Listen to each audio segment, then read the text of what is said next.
Revision classes में हम आगे बढ़ते हैं। हमने कुछ क्वेश्चंस, आपको एक क्लास मिला होगा भी, जिसमें रिवीजन किया था हम लोगों ने, है ना, जिसमें हम लोग Kirchhoff's law, electrical instruments, RC circuit के कुछ क्वेश्चंस, उसमें से मैक्सिमम क्वेश्चंस प्रीवियस ईयर में आए हुए कुछ क्वेश्चंस थे, है ना। आगे हम लोग रिवीजन को बढ़ाते हैं, है ना। Let us proceed. A potentiometer wire is 100 centimeter long and a constant potential difference is maintained across it. एक पोटेंशियोमीटर का वायर है जो कि 100 सेंटीमीटर लंबा है और उस वायर के cross constant potential difference maintained है। Two cells are connected in series first, then in opposite direction. If the balance points are obtained at 50 centimeter and 10 centimeter, then what is the ratio of the EMFs of the two cells? मतलब ये होगा हमारा potentiometer का driving circuit. ये होगा wire, यहाँ होगा अपना इसका कुछ रेसिस्टेंस, यहाँ होगा कुछ की। ध्यान रखना है ये ए से बी तक 100 सेंटीमीटर लंबा है। ये थिक वायर होगा कोई, है ना। कहा जाता है कि दो सेल को जब हम सीरीज में कनेक्ट कर देते हैं तो बैलेंस पॉइंट कहाँ पे मिलता है? 50 सेंटीमीटर पे मिलता है। मतलब ऐसा कुछ जब हम यहाँ पे कनेक्ट करते हैं गैल्वेनोमीटर से तो ये कितना है? 50 सेंटीमीटर है। फिर जब अपोजिट करके करते हैं ना, मान लो ये E1 है और ये E2 है, और जब अपोजिट करके करते हैं तो ये बैलेंस पॉइंट हमें कुछ यहाँ पे मिलता है। कितने पे? तो 10 सेंटीमीटर पे मिलता है। मतलब जब सीरीज में कनेक्टेड होगा तो इफेक्टिव ईएमएफ कितना होगा? E1 plus E2। यानी अगर ये 50 सेंटीमीटर को मैं L1 बोलूँ और 10 सेंटीमीटर को L2 बोलूँ, ये जो वायर है पोटेंशियोमीटर का अपना, इसका एक पोटेंशियल ग्रेडियंट होगा K, जो कि बिल्कुल फिक्स होगा। तो मैं बोल सकता हूँ E1 plus E2 is equal to KL1, और मैं बोल सकता हूँ E1 minus E2 is equal to KL2। ये भी बोल सकता हूँ, है कि नहीं? क्योंकि जब अपोजिट डायरेक्शन में कनेक्ट हो जाएगा तो इफेक्टिव ईएमएफ इसका कम हो जाएगा। तो E1 plus E2 KL1, E1 minus E2 KL2, अब दोनों को डिवाइड कर दिया जाए तो what I will get is E1 plus E2 by E1 minus E2 is equal to K तो कैंसिल हो जाएगा L1 बाई L2, और L1 हमारा है 50 और L2 है हमारा 10, तो it is 50 by 10, that is 5 by 1। अब अगर हम क्रॉस मल्टीप्लीकेशन करें तो E1 plus E2 is equal to 5E1 minus 5E2, है ना। सो 5E2 को अगर इधर लाऊंगा तो 6E2 is equal to 5E1 minus E1 4E1 हो जाएगा। सो E1 by E2 will be what? E1 by E2 6 by 4 आ जाएगा, that is 3 by 2, that is 3:2 is the answer, है ना। The answer will be 3:2। All right, ध्यान रखेंगे। The next question is, ये question था पहला, मान लीजिए ये सेकंड क्वेश्चन पे हम आते हैं। ये भी कभी आया हुआ क्वेश्चन है, ये नीट 2016 का क्वेश्चन है, ठीक है ना, ध्यान रखेंगे। तो आप समझ ही गए होंगे कि इंस्ट्रूमेंट से ही बहुत इजी क्वेश्चंस आते हैं, इलेक्ट्रिकल इंस्ट्रूमेंट से बात करें नीट में और जेईई मेन में अगर बात करें तो। Next question is 10 60 watt and 220 volt bulbs are connected in series। मतलब आपके पास 10 बल्ब है, 10 बल्ब्स हैं, सबका पावर रेटिंग दिया हुआ है और वोल्टेज रेटिंग सब 60 वाट के हैं और 220 वोल्ट के हैं। ये सब के सब सीरीज में कनेक्टेड है। If they are joint with 220 volt supply, then what is the power consumed in the circuit, है ना।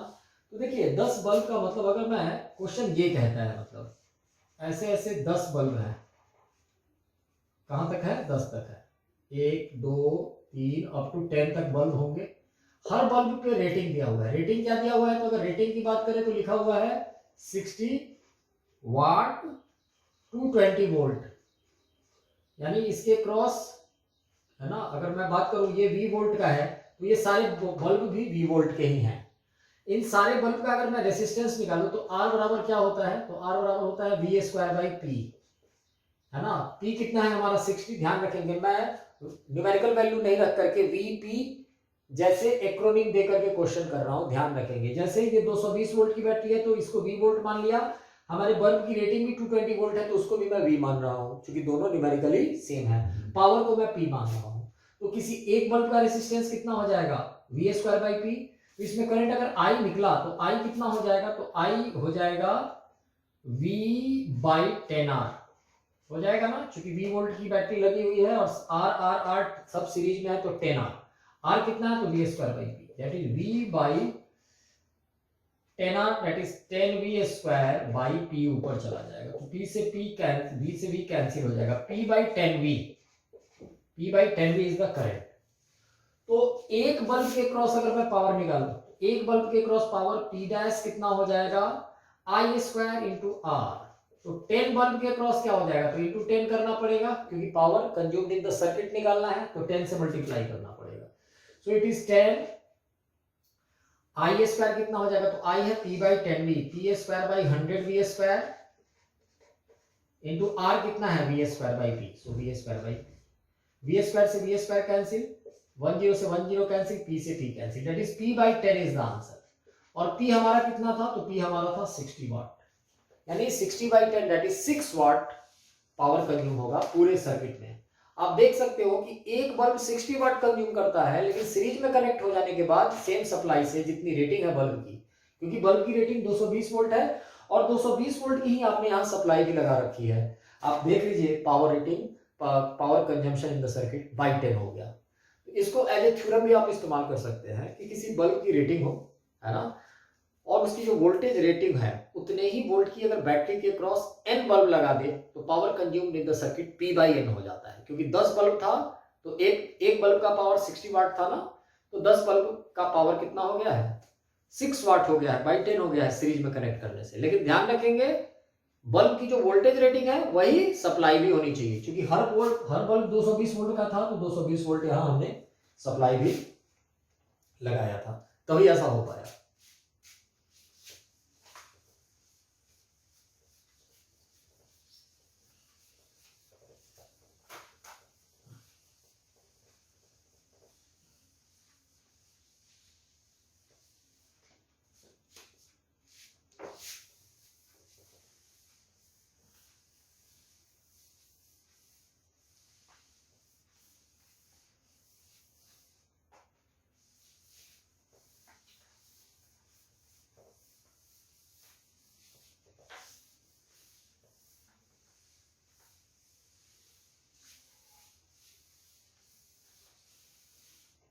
All right.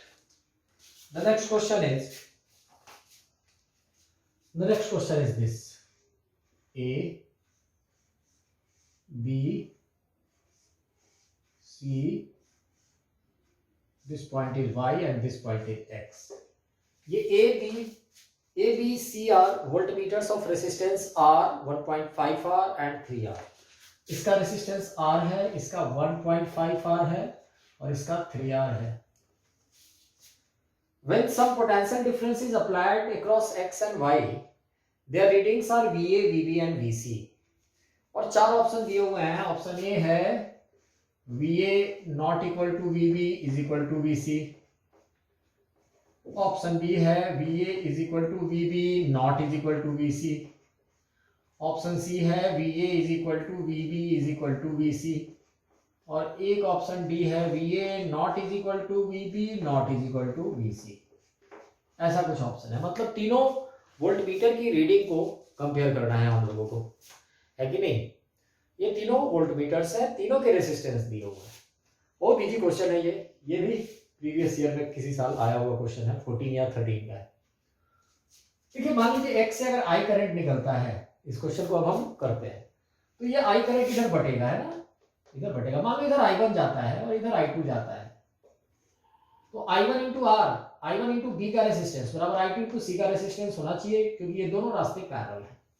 यानी हम लोग लिख सकते हैं और I1 प्लस I2 I भी होना चाहिए, है कि नहीं। तो सबसे पहले I1 into 1.5R is equal to I2 into 3R लिख सकते हैं हम लोग, R cancel, I1 into 3/2 is equal to I2 into 3 लिख सकते हैं, तो 3 cancel, I1 is equal to 2I2 लिख सकते हैं। और एक चीज और हम लोग यहाँ देख रहे हैं कि I1 प्लस I2 जो है वो I है, तो I1 के बदले 2I2 लिख दे, तो 2I2 plus I2 3I2 is equal to क्या हो जाएगा I, तो I2 हो जाएगा I/3। तो तुरंत I1 निकल जाएगा 2I2 that is 2I by 3, यानी I1 ये हो जाएगा 2I बाई 3 और ये हो जाएगा I बाई 3, है ना। VA की अगर रीडिंग करें, मतलब ये जो वोल्टमीटर है A, उसका रीडिंग क्या हो जाएगा I इंटू आर, तो VA बराबर हो जाएगा IR। VB की बात करें तो VB कितना हो जाएगा, तो VB हो जाएगा I1 इंटू 1.5R, यानी 2I by 3 into 1.5 that is 3 by 2R, 3 3 2 2 cancel, ये भी कितना आ गया IR, यानी VA बराबर VB तो हो गया, वो तो दिख रहा है। VC की बात करें तो VC कितना हो जाएगा, तो I2 इंटू 3R, I2 कितना है हमारा I by 3 into 3R, so 3 3 cancel, IR ही रहा। मतलब तीनों की रीडिंग सेम हो गई, VA बराबर भी IR है, VB बराबर भी 2I by 3 into 3 by 2R, तो 2 बाई 3 3 बाई 2 मल्टीप्लाई होकर 1 हो गया, सो IR। VC की भी बात करें तो I by 3 into 3R, 3 3 cancel, IR। तीनों की रीडिंग क्या हो गई, यहाँ सेम हो गई, है कि नहीं। तो कौन सा ऑप्शन करेक्ट हो जाएगा, C is the correct option, so C is the answer. VA is equal to VB is equal to VC, alright.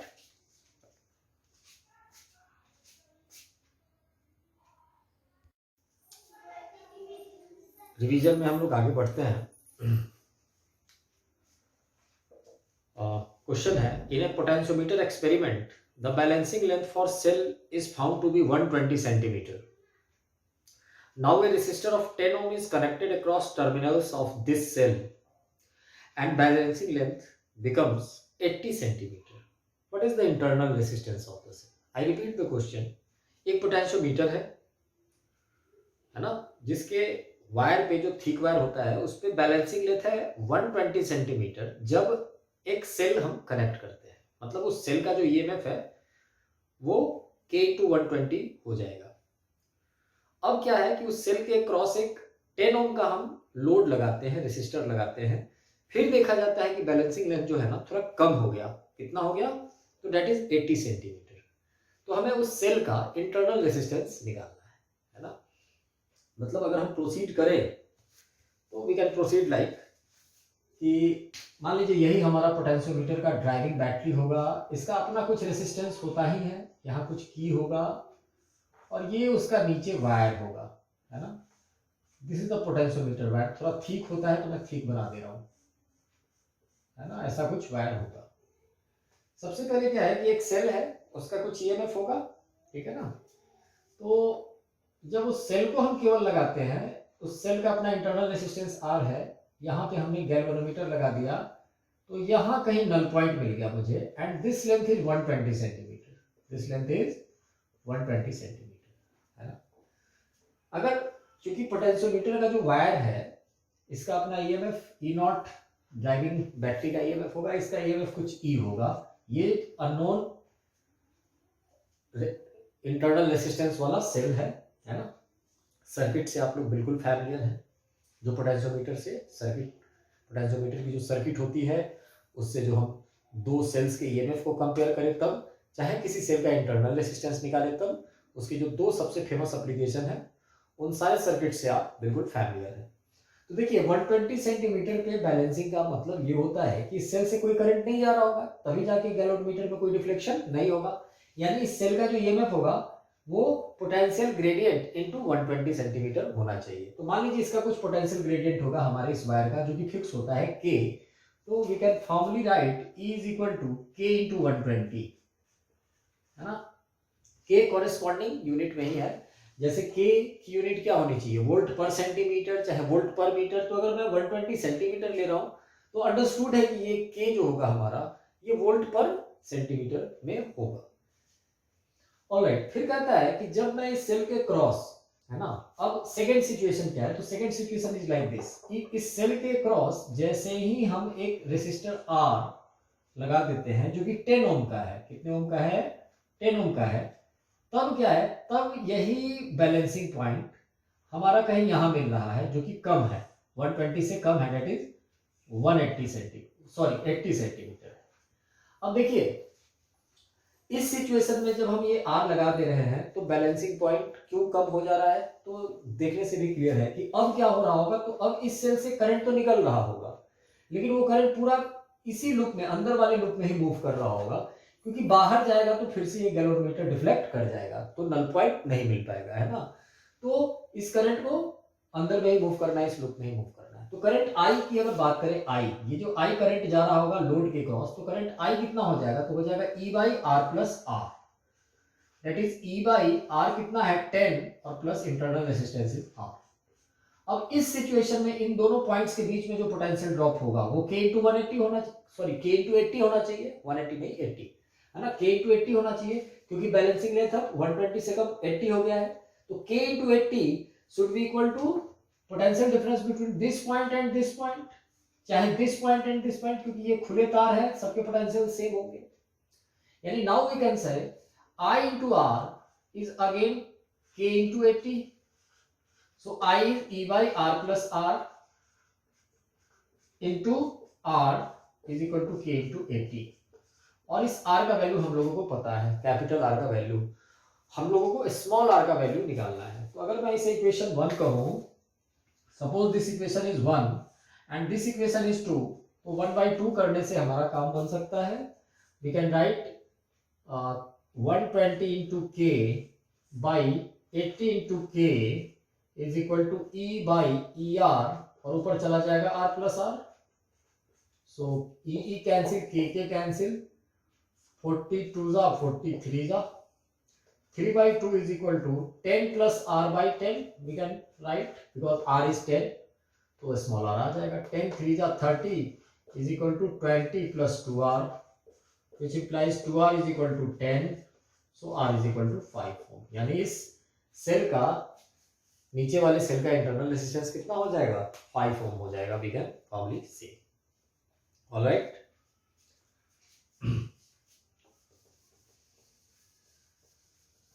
The next question is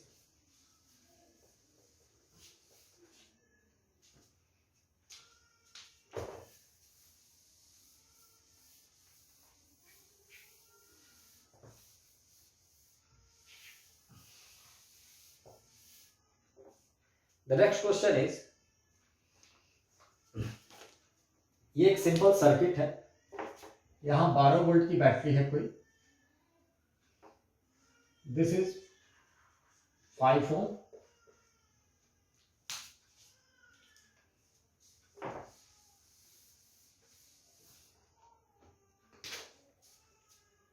ये 12 वोल्ट की बैटरी है, दिस इज 5 ओम,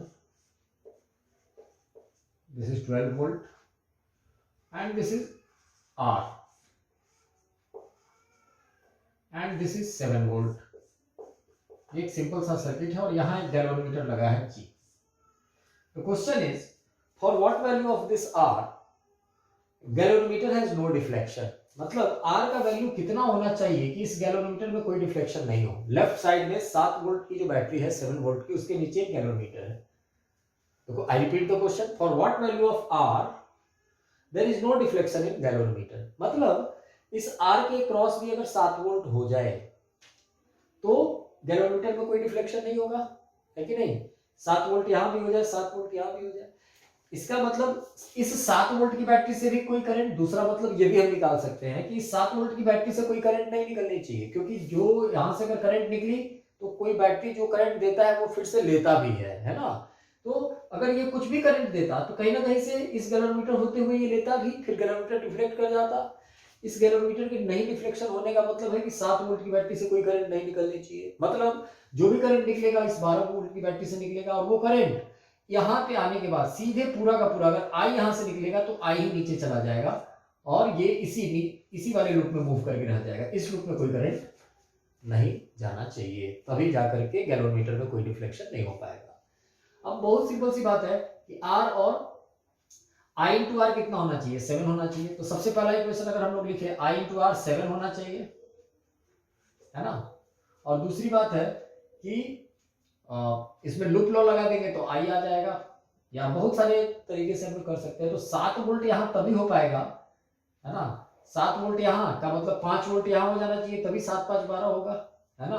यानी I जरूर 1 ampere का होना चाहिए। मैं बड़ी शॉर्टकट में कर दे रहा हूं इस क्वेश्चन को, देखिएगा समझिएगा। इसके क्रॉस 7 वोल्ट यानी 7 वोल्ट यहां हो जाना चाहिए, यहाँ पूरा 12 वोल्ट है तो 5 वोल्ट यहाँ होना चाहिए। अब इस सेक्शन में अगर ओम्स लॉ लगाओगे तो 5 वोल्ट वोल्टेज है, पोटेंशियल डिफरेंस है, और 5 एम ओम का ही रेसिस्टेंस है, यानी जरूर 1 एम्पियर का करंट जा रहा होगा, और यही 1 एम्पियर इस राइट साइड वाले लूप में मूव कर रहा होगा। तो 1 एम्पियर जब मूव करेगा तो 1 इंटू I1 आ गया, I1 आ गया तो R कितना हो जाना चाहिए, 7 ओम हो जाना चाहिए। 1 इंटू R बराबर 7 भी होना चाहिए ना, सो R इज इक्वल टू 7 हो जाना चाहिए। R is 7, alright.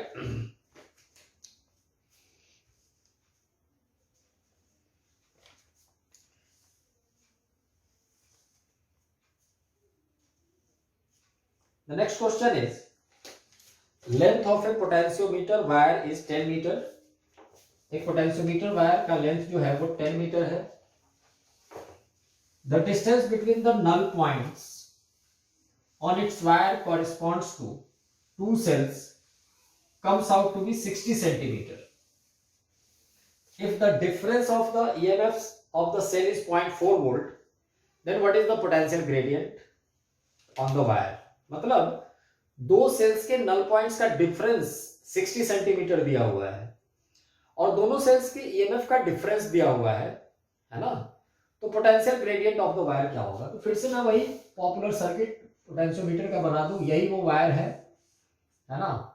तो अगर ये कहता है कि मान लीजिए सपोज दो सेल्स का ईएमएफ E1 एंड E2 है ना, तो सबसे पहले E1 minus E2, E1 and E2 है, दोनों सेल्स का ईएमएफ 0.4, यानी E1 माइनस E2 क्या होना चाहिए, ये हो जाना चाहिए 0.4 वोल्ट, पहला इक्वेशन।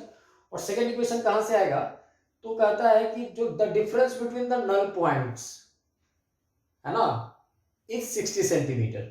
मतलब अगर E1 को मैं, क्योंकि E1 E2 से ज्यादा है, तो E2 को अगर मैं KL लिखता हूं, समझना है मेरी बातों को, क्योंकि ये पोटेंशियोमीटर के वायर पे जो बैटरी जो सेल्फ बैलेंस हो रहा होगा L लेंथ पे, उसका E2 KL हो जाएगा। तो E1 कितना होना चाहिए, तो 60 सेंटीमीटर का डिफरेंस, 60 सेंटीमीटर का डिफरेंस का मतलब E1 चूंकि ज्यादा है E2 से, यानी जरूर ये KL प्लस 0.6 होना चाहिए, अगर मैं मीटर में कन्वर्ट करूं 60 सेंटीमीटर को, है ना।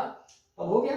अब पोटेंशियल ग्रेडियंट K निकालना है, तो अगर मैं यहां से देखूं E1 माइनस E2 0.4, तो यहां से E1 माइनस E2 क्या हो जाएगा, KL plus K into 0.6 minus KL, that is E1 minus E2 बराबर 0.4 वोल्ट। KL KL कैंसिल हो जाएगा, K इज इक्वल टू आ जाएगा 0.4 by 0.6, that is 2/3। K is 2/3, that is 0.67 volt पर मीटर। पर metre क्यों बोल रहा हूं, क्योंकि मैंने 60 सेंटीमीटर को यहां मीटर में कन्वर्ट कर लिया था। अगर मैं 60 लिख के काम करता तो वोल्ट पर सेंटीमीटर में आंसर आता मेरा। Alright, okay.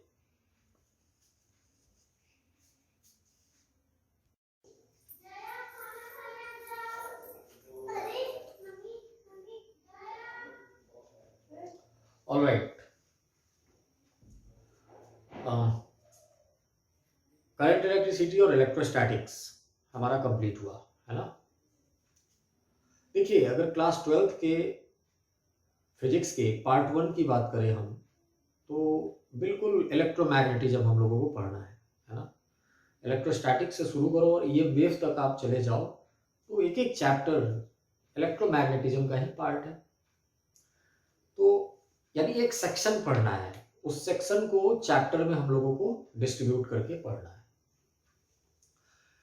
जब हम पहला चैप्टर इलेक्ट्रोस्टैटिक्स पढ़ रहे थे तो इलेक्ट्रिक फील्ड का जिक्र हुआ, फिर करंट इलेक्ट्रिसिटी में भी हमने देखा इलेक्ट्रिक फील्ड का जिक्र हुआ, है ना। वहां पे हम पहले चैप्टर की बात करें तो स्टैटिक चार्ज के बारे में पढ़ रहे थे, चार्ज रेस्ट में था, है ना। फिर करंट इलेक्ट्रिसिटी में हमने देखा कि चार्ज कैरियर हमारा मूव कर रहा है। ऑलराइट, अब हम एक नए फील्ड के बारे में पढ़ने जाएंगे, है ना। एक्चुअली याद रखना, बहुत डिटेल में जब आप पढ़ोगे तो ये फील्ड एक्चुअली नया फील्ड नहीं होता है। फील्ड कोई भी इलेक्ट्रोमैग्नेटिक ही होता है अगर हम इस पूरे सेक्शन की बात करें, है ना। क्योंकि आप आगे जब बहुत ज़्यादा फिजिक्स पढ़ेंगे, नीट वाले तो नहीं पढ़ेंगे, है ना, जी मेन से जैसे आप इंजीनियरिंग करेंगे, इंजीनियरिंग फिजिक्स पढ़ेंगे या इलेक्ट्रोमैग्नेटिज्म और ज़्यादा डिटेल में पढ़ेंगे। मैं बुक का भी नाम सजेस्ट कर दूंगा, है ना, जिसमें अगर आपको बहुत ज़्यादा मन करे तो उसे उसकी थ्योरी पढ़ सकते हैं आप, जैसे रिचर्ड फीनमैन की फिजिक्स आती है। लेकिन अभी मैं सजेस्ट करूंगा मत पढ़ना जब तक ये एग्जाम है। नीट वाले लोग तो बिल्कुल मत पढ़ना, जेईई मेन वाले थोड़ा सा एडवांस वाले पढ़ भी सकते हैं, है ना, लेकिन तब अपनी तैयारी को ध्यान में रखते हुए पढ़ना, क्योंकि जब आप उन चीज़ों को पढ़ने लगोगे बहुत डिटेल तो आने वाला तो है नहीं सिलेबस में, आएगा तो वही एनसीईआरटी के ही आसपास की चीज़ें आएंगी। थोड़ा सा एडवांस में क्या है कि क्वेश्चन का पैटर्न थोड़ा बदल जाएगा, है ना। कुछ फेमस किताब हैं जैसे एच.सी. वर्मा है, इरोडोव है, उससे ज़्यादा जाने की जरूरत भी नहीं होती है। मैं तो इरोडोव को भी सजेस्ट नहीं करता हूँ, एच.सी. वर्मा, एनसीईआरटी और कुछ जो टीचर्स के दिए हुए डीपीपी और असाइनमेंट, वही का काफ़ी होता है मेन के लिए भी और एडवांस के लिए भी। हमारी बात चल रही थी कि फील्ड इलेक्ट्रोमैग्नेटिक होता है, क्योंकि जब आप पढ़ेंगे तो देखेंगे कि एक फील्ड है वो किसी के लिए मैग्नेटिक फील्ड है और वही फील्ड किसी के लिए इलेक्ट्रिक फील्ड भी है, और वही किसी के लिए इलेक्ट्रिक फील्ड और मैग्नेटिक फील्ड का कॉम्बिनेशन भी है। यानी ये सारी फील्ड, है ना, फ्रेम डिपेंडेंट होती है। जैसे इलेक्ट्रिक फील्ड वाला फोर्स भी हम देखेंगे फ्रेम डिपेंडेंट होता है, मैग्नेटिक फील्ड वाला फोर्स भी फ्रेम डिपेंडेंट होता है। जब हम करंट इलेक्ट्रिसिटी के बाद नया चैप्टर, जिसको हम थर्ड चैप्टर कहेंगे, उसकी बात करते हैं, तो एनसीईआरटी के पॉइंट ऑफ व्यू से आपके थर्ड चैप्टर का नाम है मूविंग चार्ज एंड मैग्नेटिज्म, है ना। इसमें जब हम पढ़ना स्टार्ट करते हैं तो सीक्वेंस का थोड़ा ध्यान रखते हैं। हम एक्चुअली में पहले ये मान लेते हैं कि एक मैग्नेटिक फील्ड है हमारे पास, है ना। अब वो आया कहाँ से ये भी पढ़ना है, लेकिन सीक्वेंस वाइज बात करें तो वो चीज हमें आगे पढ़नी है ना, कि मैग्नेटिक फील्ड का जो सोर्स है वो कोई करंट कैरिंग कंडक्टर है या कोई मैग्नेट है ना, एटसेट्रा। तो सबसे पहले हम ये मान के चलते हैं कि मान लो हमारे पास मैग्नेटिक फील्ड है, तो उसमें चार्ज कैसे मूव करेगा, चार्ज पे कैसे फोर्स लगेगा, किसी चार्ज पे कोई न्यूट्रल बॉडी पे फोर्स लगेगा कि नहीं लगेगा, है ना। जैसे हम लोग इलेक्ट्रोस्टैटिक्स में इलेक्ट्रिक फील्ड आ जाता था किसी चार्ज की वजह से, तो वहां क्या था, तो वहां पहले हम लोगों ने इलेक्ट्रिक फील्ड किसी चार्ज की वजह से कितना होता है ये पहले ही निकाल लिया था। लेकिन यहाँ ऐसा नहीं करेंगे, सीक्वेंस थोड़ा सा बदल के हम लोगों को पढ़ना है। अगर हम लोग एनसीईआरटी को पॉइंट ऑफ व्यू में पॉइंट ऑफ व्यू से आगे बढ़ते हैं तो मैग्नेटिक फील्ड एक वेक्टर क्वांटिटी है, अभी केवल इतना ही जानिए, है ना। मैग्नेटिक फील्ड आया कहां से, ये पूरी कहानी हम बस 1-2 लेक्चर के बाद वहां भी पहुंच ही जाएंगे कि कहानी का पता चल जाएगा कि वो मैग्नेटिक फील्ड आखिर हमें देता कौन है ना। करंट कैरिंग कंडक्टर से मैग्नेटिक फील्ड मिलता है, हम लोग देखेंगे आगे। तो करंट कैरिंग कंडक्टर से मैग्नेटिक फील्ड कैसे मिलता है ये भी देखेंगे, या किसी सिंपल मैग्नेट से कैसे मिलता है ना, ये भी देखेंगे। ऑलराइट, तो मूविंग चार्ज एंड मैग्नेटिज्म को हम लोग स्टार्ट करते हैं। एक्चुअली मैग्नेटिक फील्ड है हमारे पास, है ना। सबसे पहले हमको यही मानना है। तो मान लो एक मैग्नेटिक फील्ड था हमारे पास, एक वेक्टर क्वांटिटी है जिसमें मैग्नीट्यूड और डायरेक्शन दोनों होते हैं। Suppose this is a magnetic field. अभी आप बिल्कुल मत सोचना कि आया कहां से, क्योंकि आया कहां से आगे पढ़ना है हम लोग। ये एक मैग्नेटिक फील्ड है। अगर मैं यहाँ कार्टेशियन कोऑर्डिनेट सिस्टम बना दूं एक्स एंड वाई, है ना, तो ये देखने से ही लग रहा है कि ये मैग्नेटिक फील्ड एक्स एक्सिस की तरफ है, जेड हमारा आउटवर्ड नॉर्मल की तरफ पॉजिटिव जेड, और इनवर्ड नॉर्मल जो होगा वो हमारा नेगेटिव जेड हो जाएगा। मैग्नेटिक फील्ड को जनरली हम लोग बी से डिनोट करते हैं, बी। इसकी एसआई यूनिट टेस्ला होती है ना। ओके, ये मैग्नेटिक फील्ड है। इसमें क्या किया गया, इसमें एक चार्ज हम लोग लिए, है ना, एक चार्ज लिया। इस मैग्नेटिक फील्ड को जो भी सोर्स क्रिएट कर रहा है वो सोर्स अभी रेस्ट में है ना, मतलब ग्राउंड पे फिक्स है। हम लोग सारी बातें अभी ग्राउंड फ्रेम से कर रहे हैं, मतलब मैं भी ग्राउंड पे हूं, इसको पैदा करने वाला जो सोर्स है इस फील्ड को वो भी ग्राउंड पे है। एक चार्ज को हमने रख दिया यहाँ, एक चार्ज था प्लस क्यू, है ना। उसका कुछ मास भी रहा होगा, क्योंकि हम जानते हैं कि without mass charge is not possible. एक चार्ज को हमने रख दिया, सिंपल रेस्ट में रख दिया। अब बात आती है कि रेस्ट का मतलब क्या है, तो फिर वही बात, रेस्ट का मतलब ये भी ग्राउंड पे ही है और फिक्स्ड है ना। ये इसके रेस्ट का मतलब, चार्ज के रेस्ट का मतलब यहाँ है कि चार्ज उसके रेस्पेक्ट में रेस्ट में है जिसने इस फील्ड को क्रिएट कर रखा है ना, पैदा कर रखा है। तो चार्ज रेस्ट में था। जैसे ही हमने इस मैग्नेटिक फील्ड में इसको रिलीज किया रेस्ट में रख के, चार्ज पे कोई फोर्स नहीं लगा। कैसे पता चला, तो चार्ज को जहां रखा था वहीं रह गया, कोई वेलोसिटी उसमें नहीं आई। तो इनिशियली आप रेस्ट में थे, फाइनली भी आप रेस्ट में हैं, यानी निश्चित रूप से आपके कोई फोर्स नहीं लगा है। यानी तो फोर्स, मैग्नेटिक फोर्स बात जीरो, यानी इस केस में देखा गया कि मैग्नेटिक फोर्स जो है वो जीरो है, मैग्नेटिक फोर्स नहीं लगा। फोर्स लगेगा कि नहीं लगेगा ये भी हम लोग अब देखने जा रहे हैं, क्योंकि ये एक्सपेरिमेंट जरूर किसी साइंटिस्ट ने किया होगा। फिर हमने देखा कि इसी चार्ज को जिसका मास m है, हमने एक वेलोसिटी दे दी बिल्कुल पैरेलल, यानी ये जो वेलोसिटी दी है b के पैरेलल मैग्नेटिक फील्ड के अलोंग। तब भी हमने देखा कि जो वेलोसिटी हमने इस चार्ज को दिया है उसी वेलोसिटी से एक कंटिन्यूअस चलता जा रहा है मैग्नेटिक फील्ड के अलोंग। मतलब इसकी स्पीड भी नहीं बदल रही है ना, वेलोसिटी का मैग्नीट्यूड भी नहीं बदल रहा है और डायरेक्शन भी बिल्कुल नहीं बदल रहा है। तो ना वेलोसिटी का ना ही मैग्नीट्यूड बदला, ना ही डायरेक्शन बदला, यानी वेलोसिटी अगेन कांस्टेंट, यानी फिर से देखा गया कि मैग्नेटिक फोर्स हमारा क्या था, जीरो था। फिर हमने इसी चार्ज को एक बार एंटी पैरेलल वेलोसिटी देके देखा, एक v वेलोसिटी दे दी, लेकिन इस बार b के लॉन्ग नहीं, b से 180 डिग्री एंगल पे दे दिया, है ना। सेकंड केस में v और b के बीच का एंगल जीरो था, थर्ड केस में v और b के बीच का एंगल हमने 180 करके देखा। फिर हमने देखा कि ये उसी वेलोसिटी से लेकिन opposite direction of the field में चलता जा रहा है, मैग्नीट्यूड नहीं बदल रहा है, ना ही डायरेक्शन बदल रहा है, यानी अगेन कंक्लूजन क्या निकला कि मैग्नेटिक फोर्स क्या था हमारा, जीरो था। लेकिन जैसे ही हमने इसे इस मैग्नेटिक फील्ड के परपेंडिकुलर वेलोसिटी v कुछ ऐसा दे दिया, यानी v तो हमारा इधर है, 90 डिग्री पे जब हम लोगों ने दिया तो इसकी वेलोसिटी बदली, है ना। हमने देखा कि ये सर्कुलर मोशन स्टार्ट कर दिया। कैसा सर्किल होगा, क्यों होगा, ये भी हम लोग आगे पढ़ेंगे। लेकिन तुरंत इस एग्जाम्पल को देखते ही, ये जो फोर्थ केस है इसको देखते ही, इन सारे बहुत सारे और भी एंगल पे फेंक के देखा होगा साइंटिस्टों ने, है ना। उससे साइंटिस्टों ने एक कंक्लूजन निकाला। कंक्लूजन क्या निकाला, एक कंक्लूजन तो ये निकाला कि चार्ज में अगर वेलोसिटी ना हो तो मैग्नेटिक फोर्स नहीं लगेगा, और दूसरी बात अगर वेलोसिटी हो भी तो वो पैरेलल और एंटी पैरेलल भी नहीं होना चाहिए, क्योंकि ये जो ऊपर के तीन केस हैं उसमें चार्ज पहले रेस्ट में था, बाद में वेलोसिटी थी भी दो केस में, तो एक केस में पैरेलल थी और एक केस में एंटी पैरेलल थी, और इन तीनों केस में मैग्नेटिक फोर्स जीरो था। इस चौथे केस में जब वेलोसिटी मैग्नेटिक फील्ड के परपेंडिकुलर हुआ है तब जीरो नहीं था, है ना। इन सब एक्सपेरिमेंट्स के कंक्लूजन से एक बात निकल के आई कि जो मैग्नेटिक फोर्स होता है, मैग्नेटिक फील्ड में अगर किसी चार्ज में मैग्नेटिक फोर्स जो होता है that is equal to Q V cross B, Q V cross B होता है, वेयर क्यू हमें साइन के साथ लेना है। मतलब क्यू अगर पॉजिटिव हो तो बिल्कुल मैग्नेटिक फोर्स वेलोसिटी और मैग्नेटिक फील्ड के क्रॉस प्रोडक्ट की तरफ होगा।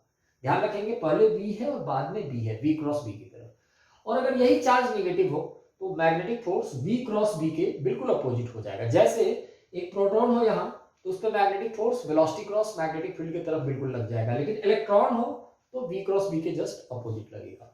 मतलब हम ये भी कह सकते हैं कि चार्ज को साइन के साथ आप लेना। अच्छा, इस फॉर्मूले से आप यहाँ पे ये केसेस को जस्टिफाई भी कर सकते हो। जैसे देखो v जीरो था फर्स्ट केस में रेस्ट में, तो v जीरो तो फोर्स जीरो, देखो फोर्स जीरो। v और b के बीच का एंगल अगर जीरो तो अगेन फोर्स जीरो, क्योंकि v क्रॉस b, v भी साइन थीटा आएगा, साइन जीरो इज जीरो। अगर 180 भी एंगल हो, v और b के बीच का एंगल 180 भी हो तब भी फोर्स जीरो, क्योंकि साइन 180 इज अगेन जीरो। अब बात आती है कि ये फोर्स जो होगा v क्रॉस b, है ना, इस मैग्नेटिक फोर्स की हम बात करें तो कुछ बातें निकल के आती है। अब क्यू बी क्रॉस बी इस केस में सर्कुलर मोशन कैसे कराएगा वो हम लोग देखेंगे, है ना, अलग टॉपिक में पढ़ेंगे, motion of A charge particle in perpendicular magnetic field. लेकिन कुछ बातें यहां से इस फॉर्मूले से हम लोग कंक्लूजन निकाल सकते हैं, ड्रॉ कर सकते हैं कुछ बातों को। क्या, तो पहली बात, एक बात तो ये जो मैग्नेटिक फोर्स है F magnetic, it is perpendicular to velocity. क्योंकि हम जानते हैं कि अगर हम लिखते हैं कहीं vector c is equal to vector a cross vector b, it means vector c is perpendicular to vector a as well as vector c is perpendicular to vector b। मतलब a क्रॉस b, है ना, is equal to c का मतलब होता है कि c एक ऐसा वेक्टर है जो कि a पे भी परपेंडिकुलर है और b पे भी परपेंडिकुलर है ना। राइट हैंड थंब रूल से निकालते भी हम लोग देखेंगे भी अभी, है ना। तो सबसे पहला कंक्लूजन, ये जो मैग्नेटिक फोर्स है ये वेलोसिटी के बिल्कुल क्या है, परपेंडिकुलर है। मतलब जब ये फोर्स वेलोसिटी के बिल्कुल परपेंडिकुलर लगेगा, इसका मतलब इसका डॉट प्रोडक्ट जो होगा, इस मैग्नेटिक फोर्स का जो डॉट प्रोडक्ट होगा वेलोसिटी के साथ वो जीरो होगा, बिकॉज डॉट प्रोडक्ट में cos थीटा आता है हम जानते हैं, और cos 90 जीरो हो जाएगा, क्योंकि मैग्नेटिक फोर्स और वेलोसिटी के बीच का एंगल 90 है। तो मैग्नेटिक फोर्स और वेलोसिटी का डॉट प्रोडक्ट जीरो होने का मतलब पावर जो डेवलप होगा मैग्नेटिक फोर्स की वजह से वो जीरो होगा। मतलब कुछ भी हो जाए, ध्यान रखेंगे इस बात को बिल्कुल दिमाग में बिठा लीजिए, कुछ भी हो जाए मैग्नेटिक फोर्स कोई पावर डेवलप नहीं करता है, और जो फोर्स कोई पावर डेवलप नहीं कर सकता है वो काइनेटिक एनर्जी को चेंज नहीं कर सकता है, क्योंकि kinetic energy, rate of change of kinetic energy he power होता है ना। आप लोग पढ़े होंगे वर्क एनर्जी पावर में, नहीं ध्यान है तो रिकॉल कर लीजिए। P is equal to 0। जो फोर्स पावर डेवलप नहीं करेगा मतलब वो फोर्स वर्क डन नहीं कर रहा है। इसलिए ध्यान रखेंगे कि magnetic force can never do any work on your charge particle. वो लग तो जाएगा, एक्सेलरेट करा देगा, अच्छी बात है, लेकिन वो एक्सेलरेशन इस प्रकार कराएगा कि स्पीड नहीं बदलेगा, स्पीड नहीं बदल सकता वो, है ना। स्पीड कभी, मैग्नेटिक फोर्स चार्ज पार्टिकल की स्पीड को कभी नहीं बदल सकता। वो वेलोसिटी बदल सकता है ना, वेलोसिटी का डायरेक्शन बदल देगा, हो जाएगा काम, वेलोसिटी बदल गया, लेकिन वेलोसिटी के मैग्नीट्यूड को नहीं बदल पाता है। तो वेलोसिटी के मैग्नीट्यूड को ही हम लोग स्पीड कहते हैं, है कि नहीं। दूसरा कंक्लूजन अगर हम लोग देखें कि एफ मैग्नेटिक परपेंडिकुलर बी भी है, यानी ये जो फोर्स है ये मैग्नेटिक फील्ड के भी परपेंडिकुलर है। मैग्नेटिक फील्ड के परपेंडिकुलर होने का मतलब अगर वेलोसिटी का कोई कंपोनेंट मैग्नेटिक फील्ड के लॉन्ग हो तो उसे भी नहीं बदलेगा, ये ध्यान रखेंगे। इस बात को और ज्यादा क्लैरिफिकेशन हमें मिलेगा जब हम लोग हेलिकल पाथ के बारे में पढ़ेंगे। तो ये दो कंक्लूजन हम लोग बहुत तुरंत निकाल सकते हैं। ये पहला कंक्लूजन जो हमने निकाला है ये बहुत ही ज्यादा इंपॉर्टेंट है कि मैग्नेटिक फोर्स कभी वर्क डन नहीं करता है, इसलिए इसका कोई पावर डेवलप नहीं होता है। ऑलराइट,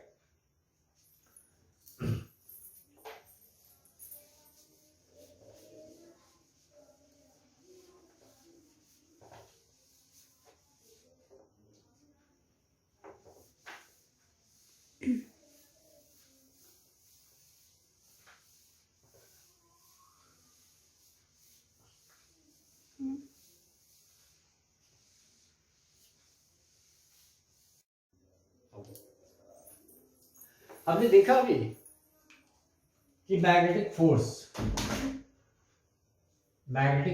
परपेंडिकुलर टू वेलोसिटी, है ना, एंड मैग्नेटिक फील्ड आल्सो, ये देखा। इसका मतलब एक्सेलरेशन की बात करें तो हम ये कह सकते हैं कि acceleration is perpendicular to velocity also and magnetic field also, है ना। यानी जो एक्सेलरेशन आएगा चार्ज पार्टिकल में मैग्नेटिक फोर्स की वजह से वो वेलोसिटी पे भी परपेंडिकुलर होगा और मैग्नेटिक फील्ड पे भी परपेंडिकुलर होगा। जैसे एक क्वेश्चन, बहुत सिंपल सा क्वेश्चन कर सकते हैं। क्वेश्चन है, बहुत सिंपल सा question, acceleration of A charge particle, I repeat the question, acceleration of a charged particle A is 2i cap plus xj cap in a magnetic field,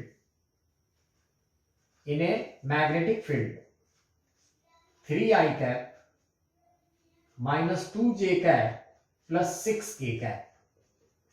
Find x. मतलब एक charge particle है जिसका acceleration 2i cap plus xj cap है, एक ऐसे magnetic field में जो 3i cap minus 2j cap plus 6k cap है। तो हमें x फाइंड करना है कि x कितना होगा, है ना। अब देखिए, चूंकि मैग्नेटिक फील्ड वाली बात हो रही है तो हम जानते हैं कि मैग्नेटिक फोर्स जो है वो क्या होता है। तो मैग्नेटिक फोर्स से जो एक्सेलरेशन आएगा, चूंकि मैग्नेटिक फोर्स वेलोसिटी और मैग्नेटिक फील्ड दोनों पे परपेंडिकुलर होता है, इसलिए एक्सेलरेशन भी मैग्नेटिक फील्ड पे परपेंडिकुलर होगा। यानी we can formally write a vector dot b is 0, a vector dot b is 0। a vector dot b vector is 0 का मतलब जब दो वेक्टर i j k के फॉर्म में लिखे हुए हो तो डॉट प्रोडक्ट कैसे निकालते हैं। तो वेरी सिंपल, i के कोफिशिएंट को इसके i के कोफिशिएंट से मल्टीप्लाई कर देते हैं, फिर j वाले को j वाले से, k वाले को k वाले से मल्टीप्लाई करके और सबको ऐड कर देते हैं, है ना। अगर वैसे नहीं हो तो mod A mod B cos theta लगा देते हैं, है ना। लेकिन यहाँ आई जे के फॉर्म में दोनों वेक्टर्स दिए हुए हैं, तो a डॉट b क्या हो जाएगा। तो a का i कोफिशिएंट 2 है और b का i कोफिशिएंट 3 है, तो 2 3 जा 6 प्लस a का j कोफिशिएंट x है और b का j कोफिशिएंट -2 है, तो x into -2 -2x plus a का k कंपोनेंट नहीं है यानी 0 है, 0 into 6 that is 0 and that must be equal to what 0, क्योंकि a डॉट b 0 होना चाहिए a परपेंडिकुलर b होने की वजह से, क्योंकि a परपेंडिकुलर b है, होता है यहाँ। ये चीज 0 होने का मतलब 6 माइनस 2x 0 होना चाहिए, which implies 6 is equal to 2x, 2 3 जा cancel, x is equal to क्या आ गया 3। ये जो अननोन एक्स है कितना हो जाना चाहिए, 3 हो जाना चाहिए, है ना। तो कभी कभी ऐसे क्वेश्चंस भी दे देंगे। यहाँ के होने का कोई मतलब नहीं था, लेकिन जरूरी नहीं है कि यहाँ के नहीं ही होने, के हो भी सकता है मैग्नेटिक फील्ड में, ध्यान रखेंगे। भले यहाँ ये के का कोई मतलब नहीं था, 6k नहीं भी होता, जैसे इस क्वेश्चन में यहाँ 6k नहीं होता, मैग्नेटिक फील्ड 3i-2j भी होता, तभी यही आंसर आता, है ना। ध्यान रखेंगे छोटी छोटी बातों का।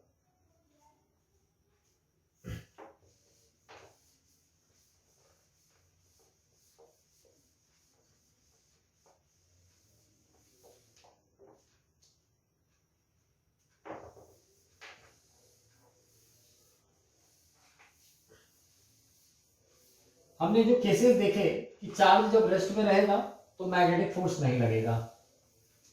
2 केसेस उसके आगे के देखे हम लोगों ने कि जब वेलोसिटी और मैग्नेटिक फील्ड पैरेलल रहेगा तो भी फोर्स नहीं लगेगा, और अगर पाथ की बात की जाए तो path will be straight line, क्योंकि सीधे जिस वेलोसिटी से आपने फेंका है उसी वेलोसिटी से चल देगा। यानी चार्ज पार्टिकल का 2 पाथ हमें पता है, 2 पाथ हमें पता है। कौन कौन सा?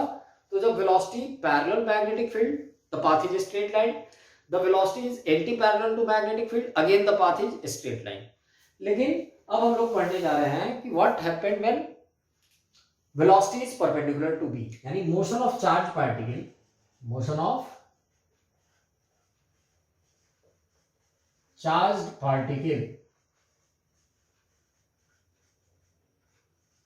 when v perpendicular to b, velocity is perpendicular to B. मतलब इसमें तय है बिल्कुल कि हमारा जो वेलोसिटी है वो मैग्नेटिक फील्ड के बिल्कुल परपेंडिकुलर है, ठीक है। अब देखिए यहां एक चीज आप फिर समझिए कि मैग्नेटिक फील्ड को अभी जब मैं स्टार्ट किया था चैप्टर को तो मैंने मैग्नेटिक फील्ड को हॉरिजॉन्टल में दिखाया था। जनरली आपको ऐसा देखने को मिलेगा मैग्नेटिक फील्ड बहुत बार जहां पढ़ रहे होंगे उस पेज पे परपेंडिकुलर दिखाता है ना, पेज के इनवर्ड या पेज के आउटवर्ड। जैसे ये हमारा व्हाइट बोर्ड है, इस व्हाइट बोर्ड के परपेंडिकुलर मैग्नेटिक फील्ड के 2 डायरेक्शन पॉसिबल है, सिंपल सी बात है, एक इनवर्ड और एक आउटवर्ड। अगर मैग्नेटिक फील्ड इनवर्ड हो, है ना, अगर इनवर्ड हो तो इनवर्ड के लिए एक साइन हम लोग यूज करते हैं, इनवर्ड का मतलब क्रॉस, और अगर आउटवर्ड हो आउटवर्ड का मतलब डॉट, है ना। इनवर्ड का जैसे मैं यहाँ क्रॉस क्रॉस क्रॉस कर दूं तो समझ जाना है कि मैग्नेटिक फील्ड बोर्ड के अंदर है। बोर्ड के अंदर होने का मतलब अगर ये बोर्ड हमारा XY प्लेन है तो Z बाहर आ जाएगा और इनवर्ट -Z में चला जाएगा, यानी जब क्रॉस कर दूं तो समझना है कि -Z में क्या है, मैग्नेटिक फील्ड है। लेकिन अगर मैं डॉट कर दूं तो आउटवर्ड यानी +Z में मैग्नेटिक फील्ड है, ठीक है ना। तो क्रॉस और डॉट को, क्रॉस का मतलब इनवर्ड हो गया, क्रॉस का मतलब क्या हो गया, इनवर्ड हो गया, डॉट का मतलब आउटवर्ड हो गया, ऑलराइट। जैसे देखिए मान लीजिए हमारा एक मैग्नेटिक फील्ड है, क्रॉस है, this is the magnetic field, है ना। ये कुछ होगा आगे तक,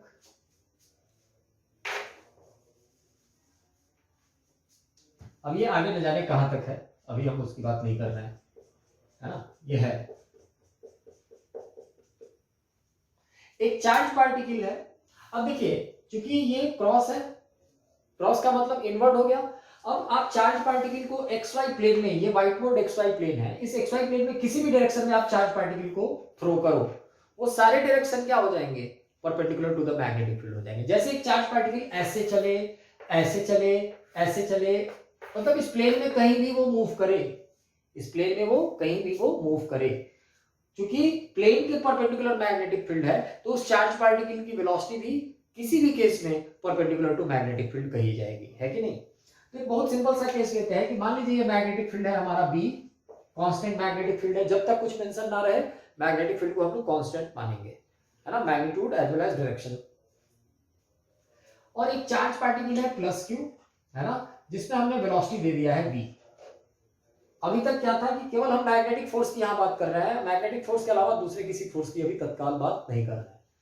तो ये भी वेलोसिटी से पहले चल रहा था, अभी इस पे कोई मैग्नेटिक फोर्स नहीं लगेगा जब तक ये मैग्नेटिक फील्ड के बाहर है ना। जैसे ही लेकिन मैग्नेटिक फील्ड में इन करेगा इस पे एक फोर्स लगेगा। जैसे ही आप ये चलते गए चलते गए चलते गए, यहां जैसे ही पहुंचेंगे आप, यहां तक तो आप स्ट्रेट लाइन में चलेंगे, लेकिन यहां जाने के बाद आप एक फोर्स लगेगा, क्योंकि वेलोसिटी और मैग्नेटिक फील्ड एक दूसरे के परपेंडिकुलर है। वो फोर्स किधर लगेगा जरा देखिए, तो वो फोर्स लगेगा V क्रॉस B की तरफ। हम जानते हैं कि मैग्नेटिक फोर्स क्या होता है, तो मैग्नेटिक फोर्स वेक्टर इज अगर हम लिखें तो क्यू बी क्रॉस बी, और यहां से जो भी कंक्लूजन निकल सकते हैं वो आपको मैंने क्लियर कर रखा है कि ये जो मैग्नेटिक फोर्स होता है वो वेलोसिटी पे क्या होता है, परपेंडिकुलर, ऑलवेज परपेंडिकुलर।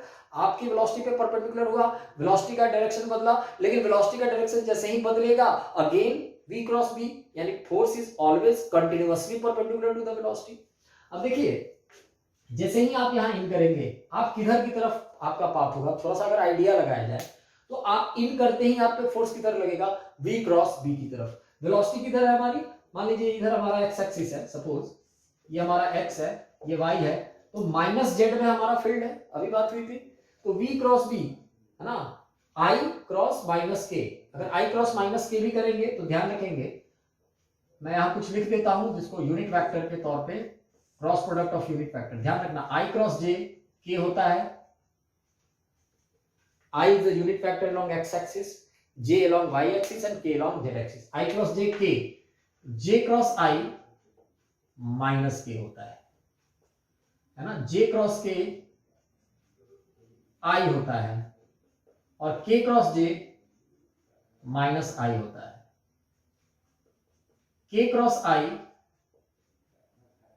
j होता है और I cross k minus j होता है। k cross i j, i cross k minus j। तो यहां क्या है, वेलोसिटी तो i में है, v क्रॉस b, यानी वेलोसिटी तो i में है लेकिन b माइनस k कहते हैं, यानी i क्रॉस माइनस k। तो देखिए i cross k minus j होता है, तो i cross minus k j हो जाएगा। मतलब फोर्स जो है यहां, अगर ये चार्ज पॉजिटिव है तो, क्योंकि चार्ज पॉजिटिव है तो v क्रॉस b की तरफ फोर्स लगेगा, तो i cross minus k that is j, मतलब एंट्री करते ही आपके ऊपर फोर्स लगेगा, यानी you will move like this, है ना, आप चलेंगे आगे और ऐसे मूव करना स्टार्ट कर। आप जैसे ही मूव करेंगे again v cross b, force किधर लगेगा, वेलोसिटी के परपेंडिकुलर। तो देखिए एकमात्र फोर्स कौन सा लगेगा, क्योंकि v परपेंडिकुलर b है यहां, इसलिए अगर f मैग्नेटिक के मैग्नीट्यूड की बात करें तो it is very simple qvb। अगर मैग्नीट्यूड की बात करें, वेक्टर वाइज लिखेंगे तो v क्रॉस b ऐसे लिखना होगा, लेकिन मैग्नीट्यूड की बात करें तो qvb हो जाएगा, क्योंकि v और b के बीच का एंगल 90 है, sin 91, तो ये फोर्स qvb हो जाएगा। अब आप एक बात जरूर कह सकते हो, क्या कह सकते हो, तो इस चार्ज पार्टिकल पे एकमात्र फोर्स कौन सा फोर्स लग रहा है, only a single force is magnetic force, और वो फोर्स वेलोसिटी के हमेशा क्या है, परपेंडिकुलर।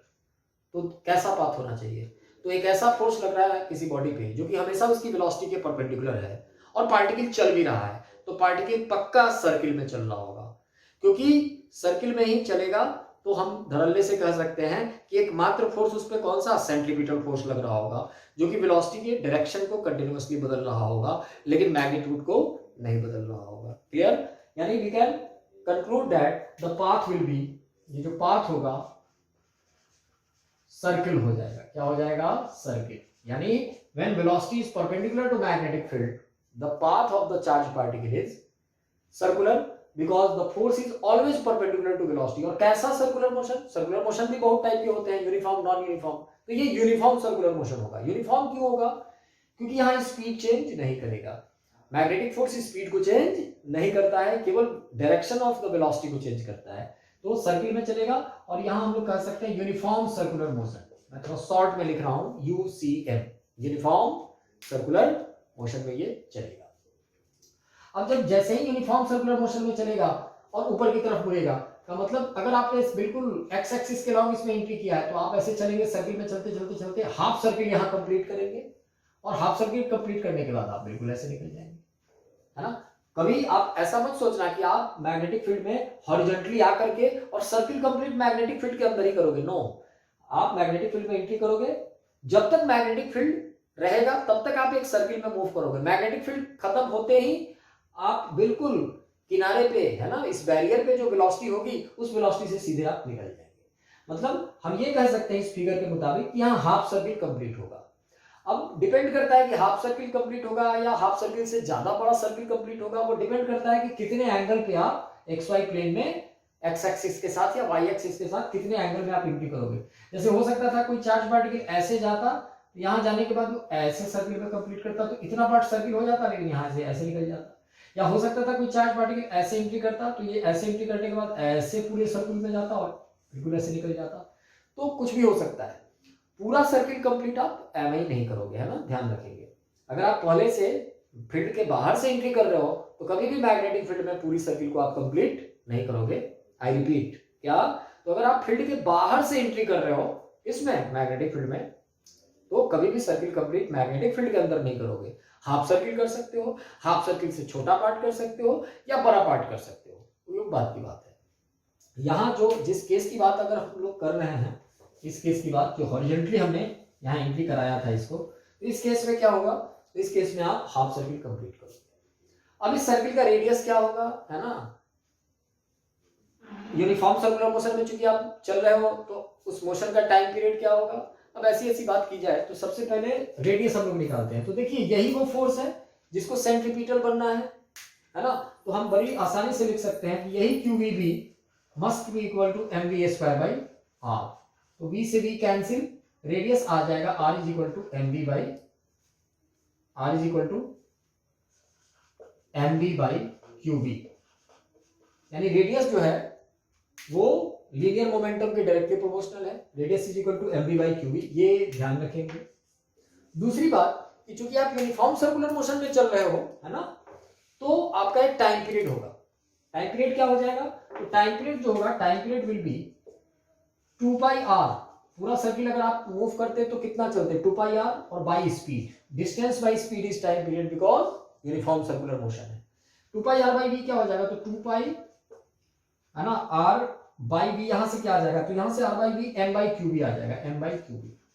आप देख लो ये जो टाइम पीरियड है ये आपकी स्पीड पे डिपेंड नहीं किया और ना ही रेडियस पे डिपेंड किया, ये सीधे मास और चार्ज पे डिपेंड किया, मैग्नेटिक फील्ड पे डिपेंड किया। ध्यान रखेंगे 2 पाई m by QV, this is the time period. Alright.